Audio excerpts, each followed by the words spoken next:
Bayangkan kau bina satu company daripada zero, satu hari kau dipecat daripada company itu sendiri. Itulah yang berlaku kepada Steve Jobs, pengasas Apple. Seorang yang visionary, tapi bila Apple semakin besar, bos rasa dia ni susah untuk dikawal. End up, Steve Jobs dihalau keluar daripada company dia sendiri dan semua orang ingat itulah penamat kerjaya dia. Tapi masa orang anggap dia dah gagal, dia bina dua benda besar, Next dan Pixar.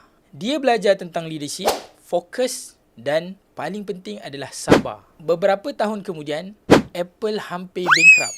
Dan syarikat yang pernah buang dia satu masa dulu, panggil dia balik. Apa yang menarik, produk paling ikonik daripada Apple, iMac, iPod, iPhone, semua produk ni lahir selepas Steve Jobs dibuang dan dipanggil semula.